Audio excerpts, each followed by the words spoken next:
Oh In-ju, Oh In-kyung, dan Oh In-ye adalah 3 bersaudara dari keluarga Oh.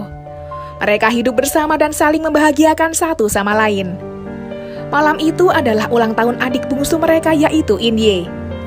Dengan ditemani ibunya, In-ju dan In-kyung makan malam bersama untuk merayakan ulang tahun adiknya itu.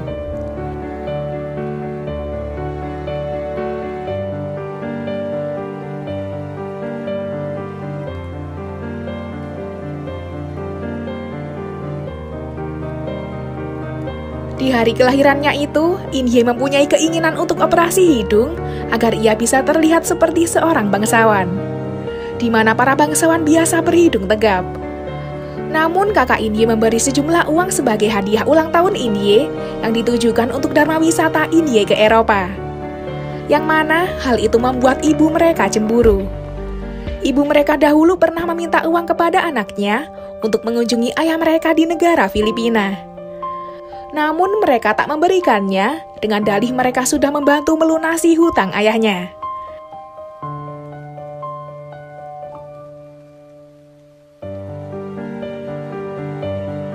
Ibu mereka tetap tak setuju dengan hadiah In-ye dari kakak-kakaknya. Menurut ibunya, In-ye adalah anak yang masuk sekolah pilihan karena subsidi warga tak mampu. Namun sebenarnya, In-ye masuk sekolah tersebut karena murni bakat dan keterampilannya.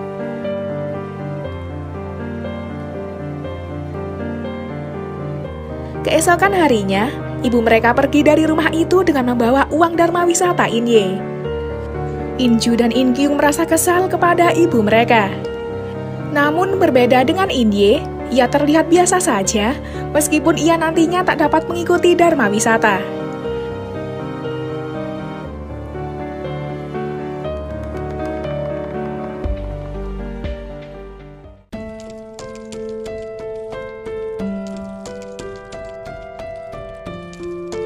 Kakak-kakak In-ye pun berjanji akan mencarikan uang untuk In-ye pergi dharma wisata. In-ju kemudian mencari pinjaman uang di tempat kerjanya. Ia bekerja sebagai akuntan di sebuah perusahaan konstruksi. Dengan kemampuannya yang hebat itu, ia masih dipandang sebelah mata oleh teman-temannya. Karena background pendidikannya tak sebanding dengan teman kerjanya. In-ju mempunyai teman yang senasib dengan dirinya. Orang itu bernama Hwa-young.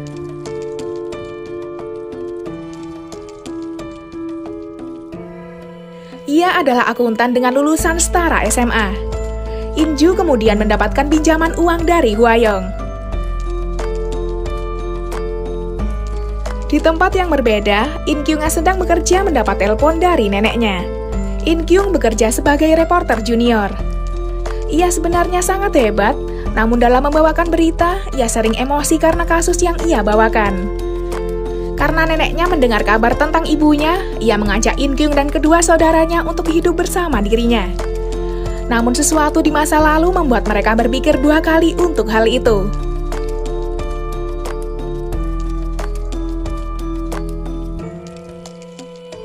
Sepulang dari bekerja, In-kyung menceritakan hal itu kepada In-ju. Menurut In-ju, seandainya In-kyung mau bersabar, mungkin ia akan bisa mendapatkan warisan dari nenek mereka.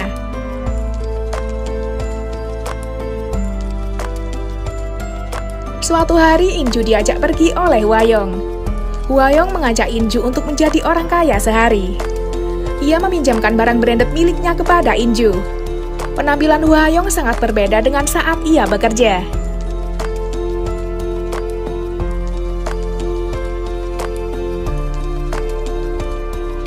Sementara di tempat berbeda, In-kyung tengah menemani neneknya makan malam bersama. Ia menemui neneknya dengan suatu maksud, yaitu meminjam uang untuk adiknya dharma wisata. Nenek In-kyung pun langsung memberinya uang dan tak perlu mengembalikannya. Ia hanya menyuruh In-kyung agar sering-sering mengunjungi neneknya tersebut.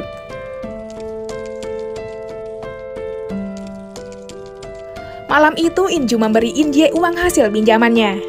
Namun In-ye menolak uang tersebut dengan alasan ia tak akan mengikuti dharma wisata. In-ye lalu pergi, namun kakaknya tersebut mengikutinya dari belakang. Tibalah In-ye di suatu rumah yang sangat mewah.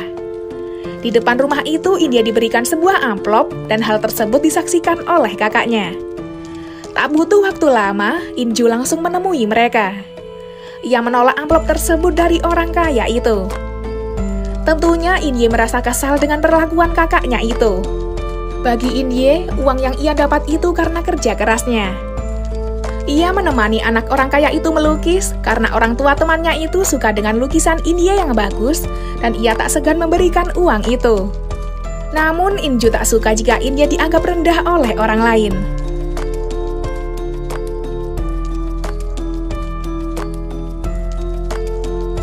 Suatu hari Inju diminta tolong oleh sahabatnya Hwayong untuk menjaga anggrek miliknya selama ia mengambil cuti. Di situ Hwayong memberitahu rahasia dari teman-teman Inju yang selama ini mengucilkan dirinya. Tanpa terasa seorang lelaki datang kepada Inju. Ia adalah seorang akuntan dari perusahaan lain. Pria tersebut bernama Choi Do-il, seorang partner Hwayong dalam proyek luar negeri perusahaan tempat mereka bekerja.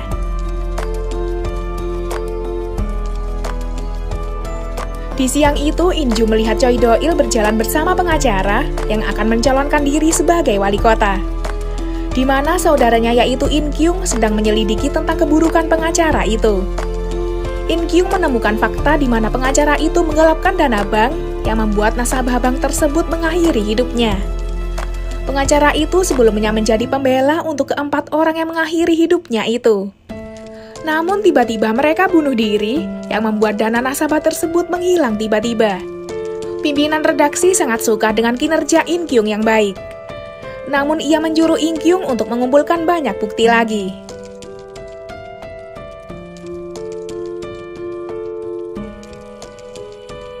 Dalam sebuah konferensi pers yang dijalani oleh pengacara Park, In Kyung bertanya mengenai kematian 4 orang nasabah bank itu. Pertanyaan itu pun mengganggu acara pengacara Park, yang kemudian ia menemui In Kyung setelah acara tersebut.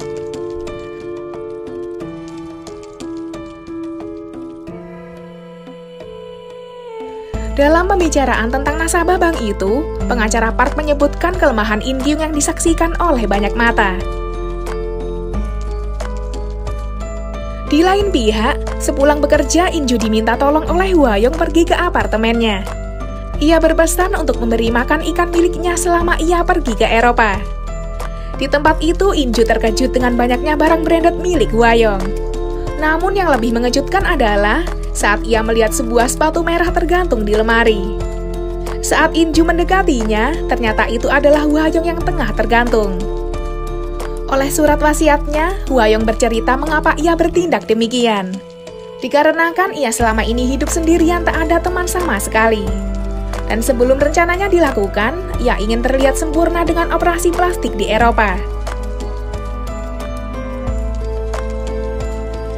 Keesokan hari saat bekerja, Inju mendengar teman-temannya masih membicarakan kejelekan Hwayong. Karena itu, Inju membongkar kejelekan orang tersebut yang mana ia pernah berselingkuh. Orang tersebut tak mau meminta maaf karena menurutnya ia pernah melihat sendiri kejelekan Hwayong, yaitu berselingkuh dengan direkturnya. Saat itu datanglah direktur Shin yang kemudian membantah hal tersebut. Hari itu pun Inju dipanggil oleh direkturnya. Ia meminta tolong kepada Inju untuk menyelidiki penggelapan dana oleh Hwayong. Menurut penyelidikan, selama bekerja Hwayong telah menggelapkan dana sebesar 70 miliar. Inju pun menolak hal itu karena menurutnya Hwayong adalah orang yang baik.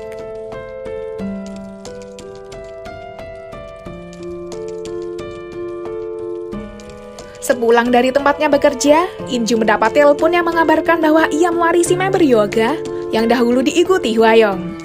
Di waktu yang sama, In Kyung diberikan skors karena kemarin ia terbukti menyimpan alkohol di laci meja kerjanya. Sebelumnya ia diberitakan sedang mabuk dan menemui pengacara Park untuk menyalahkannya. Sementara itu di tempat yoga, Inju menemukan setumpuk uang di loker Hwayong. Hwayong menuliskan wasiat yang mana Inju lebih baik tinggal di apartemennya bersama adik-adiknya. Uang dan apartemennya itu adalah hadiah terakhir dari Hwayong, karena selama ini ia telah baik kepada Hwayong.